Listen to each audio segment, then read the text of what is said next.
लेकर होने वाले इस फैसले पर निर्भर करती है कि सर्विसेज का अधिकार किसके पास होगा और उस अधिकार को कैसे डिफाइन किया जाता है। जैसे कि हम जानते हैं दिल्ली में 2 सर्विसेज खास तौर पर जो है जी तो बहुत महत्वपूर्ण टिप्पणियां सुप्रीम कोर्ट की तरफ से। केंद्र के दखल से राज्य का काम प्रभावित ना हो, राज्य के अधिकार को केंद्र टेक ओवर ना करे। तो सीधे सीधे सुप्रीम कोर्ट ने कहा है कि राज्य के अधिकार को केंद्र टेक ओवर ना करे।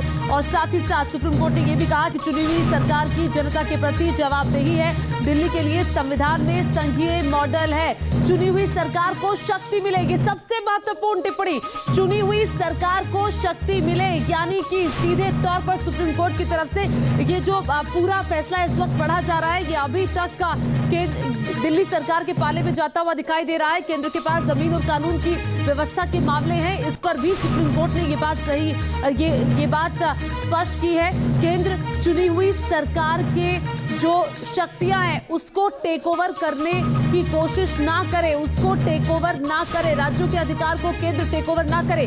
देश से संघीय ढांचे का सम्मान होना चाहिए, देश में संघीय ढांचे का सम्मान होना चाहिए। दिल्ली और केंद्र सरकार की शक्तियां अलग अलग है, दिल्ली के अधिकार दूसरे राज्यों की तुलना में कम है। ये भी बात सीजीआई की तरफ से कही गई है, चीफ जस्टिस ऑफ इंडिया की तरफ से, कि जो दिल्ली के अधिकार है, दिल्ली की सरकार के अधिकार है, वो बाकी राज्यों की तुलना में कम है। लगातार मधुरेंद्र हमारे साथ बने हुए हैं जानकारी देते हुए।